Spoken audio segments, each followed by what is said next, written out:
नमस्ते फ्रेंड्स, मैं खुशबू मिश्रा स्वागत करती हूं अपने चैनल खुशबू मिश्रा ब्लॉग में। कैसे हैं आप सब? मुझे कमेंट में ओम नमो भगवते वासुदेवाय ज़रूर लिखिएगा। और आज इस वीडियो में जानेंगे पुत्रदा एकादशी कब है। पुत्रदा एकादशी के दिन हमें क्या करना चाहिए, क्या नहीं करना चाहिए, व्रत कब रखें, पारण का शुभ मुहूर्त क्या है। बहुत सारी जानकारी आपको इस वीडियो में मिलेगी। इससे पहले आपने मेरे चैनल को सब्सक्राइब नहीं किया है तो इसे सब्सक्राइब कर लें, बेल आइकन को ज़रूर प्रेस करें जिससे वीडियो की नोटिफिकेशन आप लोग के पास सबसे पहले पहुँचे। पौष महीने के शुक्ल पक्ष में पड़ने वाली एकादशी को पुत्रदा एकादशी कहा जाता है और एकादशी का व्रत सभी व्रतों में श्रेष्ठ होता है। इस व्रत को करने से हमें मोक्ष की प्राप्ति होती है और पुत्रदा एकादशी का व्रत हमें ज़रूर करना चाहिए। इससे हमारे संतान की दीर्घायु होती है, उनका भविष्य उज्जवल होता है। और जिन लोगों को अगर संतान संबंधी कोई भी समस्या है तो उन्हें पुत्रदा एकादशी का व्रत जरूर करना चाहिए। पुत्रदा एकादशी का व्रत करने से संतान संबंधी कोई भी समस्या होती है तो वो खत्म हो जाती है। पुत्रदा एकादशी 21 जनवरी दिन रविवार को पड़ा है। तो एकादशी का व्रत करने से एक दिन पहले नहाय खाए होता है। तो नहाय खाए के दिन हमें बाल धो लेना चाहिए, बाल धो के स्नान करना है और इस दिन शुद्ध सात्विक भोजन खाना चाहिए। लहसुन, प्याज, बैगन, मूली, मसूर की दाल जो अशुद्ध सामान है वो नहाय खाए के दिन हमें नहीं खाना है। नहाय खाए 20 जनवरी दिन शनिवार को है।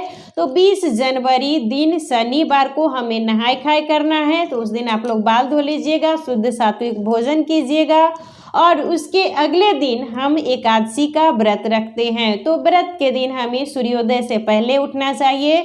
सूर्योदय से पहले उठ के आप लोग घर की साफ सफाई ये सब करके स्नान कर लीजिएगा और स्नान करके आप हो सके तो पीला वस्त्र पहने। एकादशी के दिन हम विष्णु भगवान का पूजन करते हैं तो इस दिन हमें पीला वस्त्र पहनना चाहिए।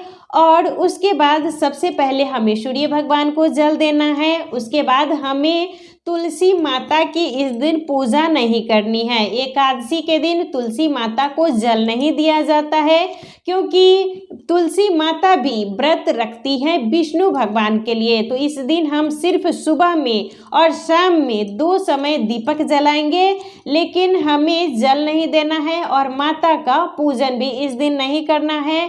और वैसे भी दिन रविवार पड़ा है तो रविवार के दिन हमें तुलसी माता का पूजन नहीं करना चाहिए, सिर्फ आपको दीपक जलाना है। तो आप तिल के तेल का भी जला सकते हैं, घी का भी दीपक जला सकते हैं और सुबह और शाम दोनों समय आप लोग दीपक जलाइएगा। और उसके बाद अपने मंदिर में पूजा करनी है। इस दिन आप अगर लड्डू गोपाल रखी हैं तो लड्डू गोपाल का पूजन कीजिएगा। एकादशी के दिन विष्णु भगवान का पूजन किया जाता है तो विष्णु भगवान के ही छोटे स्वरूप लड्डू गोपाल है। तो अगर आपके घर में लड्डू गोपाल का फोटो है, मूर्ति है तो उनका पूजन करें। इससे पहले हमें भगवान को पीला आसन देना चाहिए और इस दिन भगवान को आप पंचामृत से स्नान कराएं और पंचामृत से स्नान कराना है। उसके बाद पीला वस्त्र देना है, पीला चंदन का टीका लगाना है, पीला फूल चढ़ाना है, पीला भोग ही विष्णु भगवान को लगाना चाहिए। तो पीला भोग में आप केला भी ले सकती हैं और अगर लड्डू गोपाल हैं आपके घर में, उनका लड्डू गोपाल का आप पूजन कर रही हैं तो माखन मिश्री का भी भोग आप अवश्य लगाइएगा। तो पुत्रदा एकादशी के दिन हमें पूजा करनी चाहिए और इस दिन अनाज का भोग हमें नहीं लगाना चाहिए और चावल का प्रयोग भी आप लोग पूजा में नहीं कीजिएगा। एकादशी के दिन हमें ना पूजा में चावल का प्रयोग करना है और ना ही चावल बना के खाना भी चाहिए, वो भी अच्छा नहीं होता है। तो आप जितने भी देवी देवता हैं, भगवान हैं, उनके ऊपर एकादशी के दिन अक्षत का प्रयोग नहीं कीजिएगा। और जब भी विष्णु भगवान को भोग लगाइएगा या लड्डू गोपाल को तो तुलसी का पत्ता ज़रूर रखिएगा। बिना तुलसी के पत्ता का भगवान भोग स्वीकार नहीं करते हैं।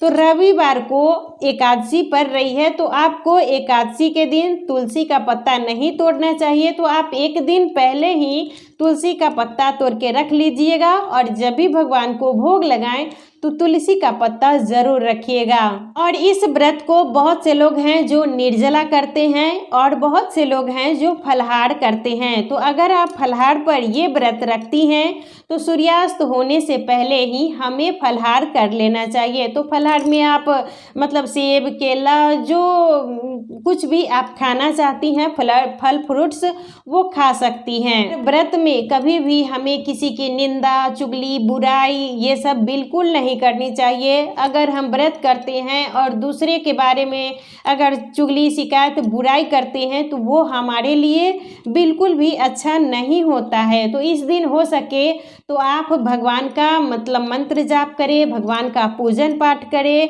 व्रत के अगले दिन पारण होता है तो पारण 22 जनवरी यानी दिन सोमवार को है। तो पारण के दिन हमें सूर्योदय से पहले उठना चाहिए और स्नान कर लीजिए। स्नान करने के बाद आप पूजा पाठ कर लीजिए और पूजा करने के बाद हमें दान जरूर करना चाहिए। एकादशी के व्रत में दान का विशेष महत्व है। तो आटा, दाल, आलू, नमक, पैसा, जो कुछ भी ये सामग्री होती है वो हमें दान करना है। और जो कुछ भी आप भोजन बनाई हैं व्रत में, मतलब जब हम व्रत खोलते हैं तो पारण करते हैं तो वो आप गाय के लिए अग्रासन जरूर निकाल दीजिएगा। अग्रासन निकालने के बाद ही हमें पारण करना चाहिए।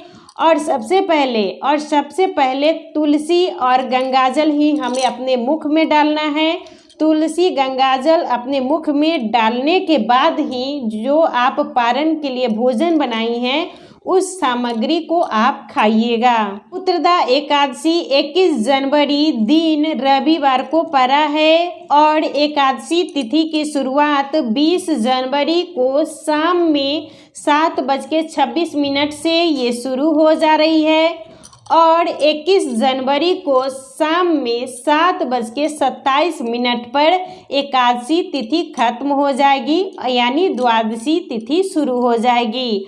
तो इस बार पुत्रदा एकादशी 21 जनवरी दिन रविवार को पड़ा है और नहाय खाए हमें 20 जनवरी दिन शनिवार को करना है।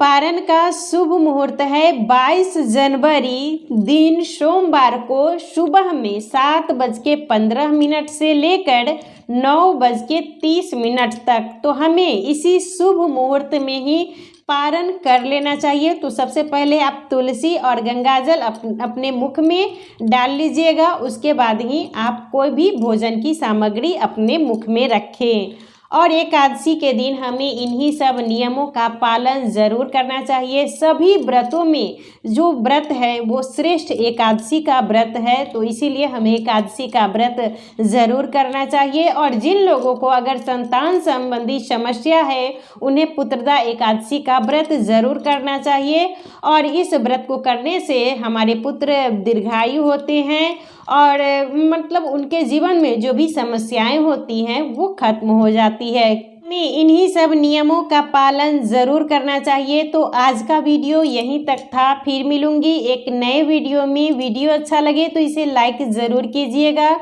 मेरे चैनल को सब्सक्राइब कीजिएगा। फिर मिलूंगी एक नए वीडियो में। तब तक के लिए नमस्कार। ओम नमो भगवते वासुदेवाय।